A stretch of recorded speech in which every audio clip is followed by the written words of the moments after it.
Hello everyone, my name is Shai, and today I react to some more Zhou Shen. This time, this song I am unsure of the English title. Yeah, I have no idea what the song is called, nor what it is about. So if someone does know, please let me know.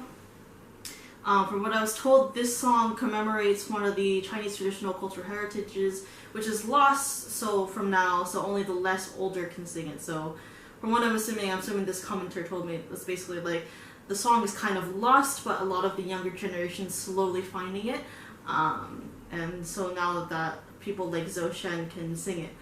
So I'm very intrigued, very excited to see how this goes, and very curious as to how the song goes. So without further ado, this is Zhou Shen with something I don't know.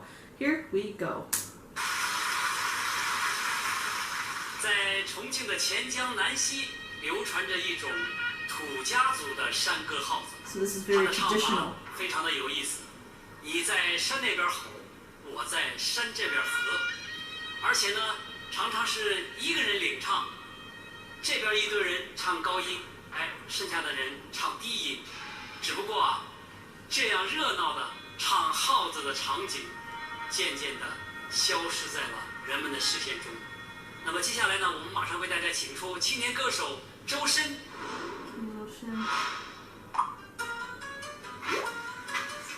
Well, this is going to be the interviews and everything. Okay, I'll watch this whole thing. Let's go. 印象之中，听到劳动号这个4个字，应该只有嘿，有。There's no subtitles, unfortunately. 因为听了很多的歌曲之后，然后都是非常非常不熟悉。如果要选一首的话，我觉得是南溪号子好美妙。了解到它是一个土家族的一个歌曲，旋律上，包括它的词义上都比较稍微好记一点。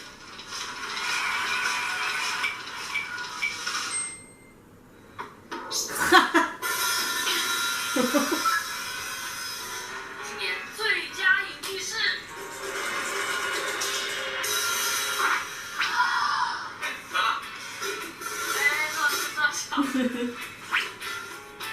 老师有没有什么想法？因为你的声音适合在上面去飘，然后把很多那些具有这种号子性质的这种力量感的东西交给后面的和声去做，是去他们做紧打慢唱。So it's sort of in the particular, 先是你飘一段长。 it's sort of in the particular style of singing. Okay.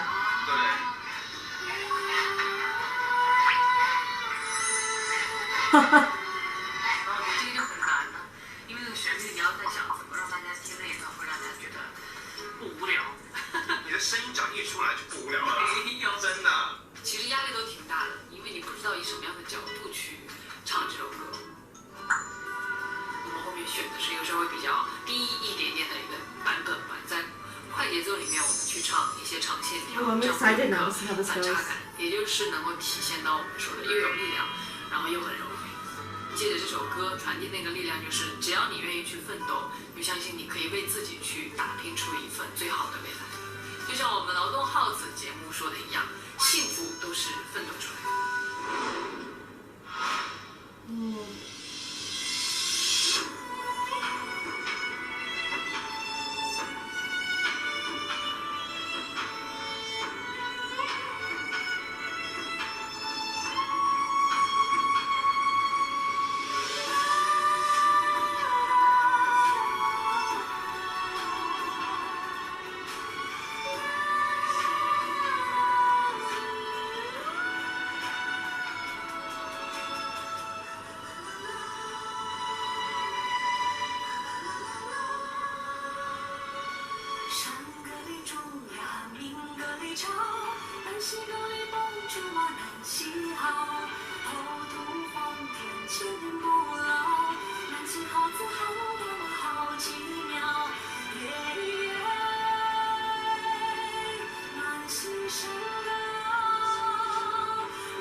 the dialects are different too. My ears are correct.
Wow.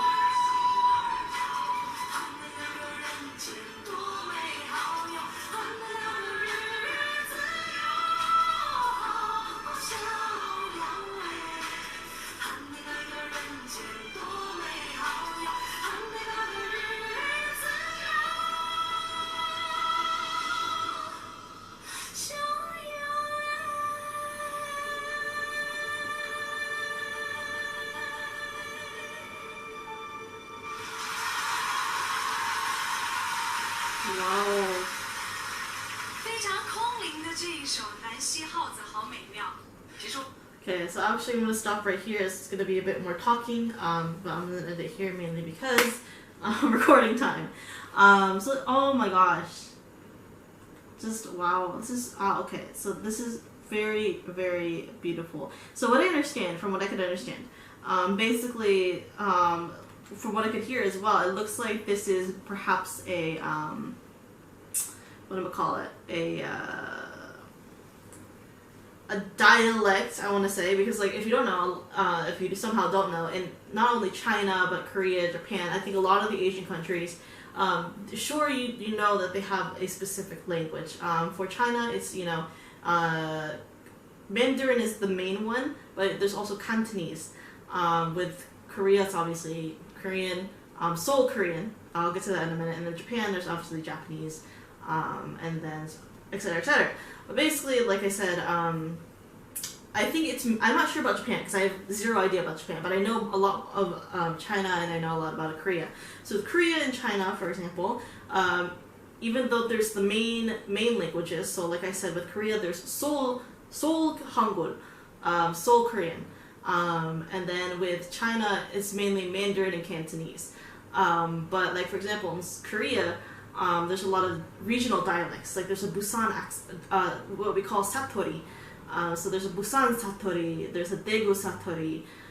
There's like all, like a lot of people say, oh, this Gyeongsangnam-do Satori.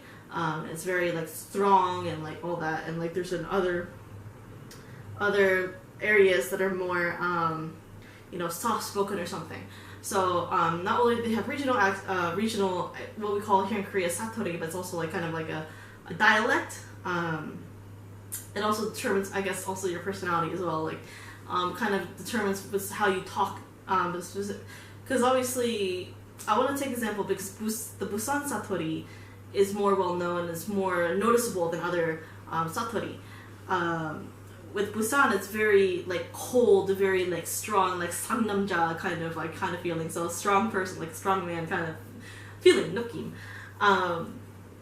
So that compared to Seoul, you can definitely hear a lot of differences. So, and it really tells someone like, oh, you're from Busan, you must be like a kind of like a cold, kind of strong, kind of straightforward kind of person. Like in China, I know, like I said, there's Cantonese, Mandarin, but obviously also it's a very diverse place. China is. So there's different, obviously delicacies from certain like regions. Like certain regions have their own way to speak Chinese. So again, accents and everything. So that's why I think there was like subtitles at the bottom in like, I want to say Mandarin. So because most people obviously what was I gonna say with this? With the, you know, dialect or satori, whatever you want to call it, one satori, one dialect cannot understand another dialect. So if you, let's say you're from Busan, I'm saying Korea mainly because like one, I live here, two, it's kind of what I've kind of known about for a while now, and I'm still, you know, learning about China and everything. So with Busan, like someone who's like really Busan, they have certain words that they say that a person from Seoul cannot understand. Like that's why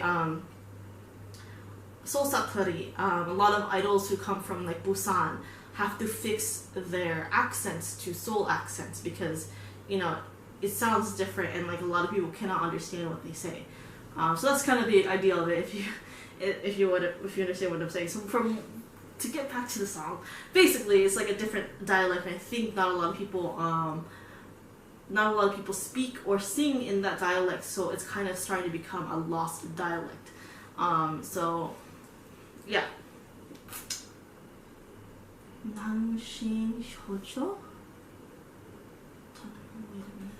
So the song, let me see if I can see what it is.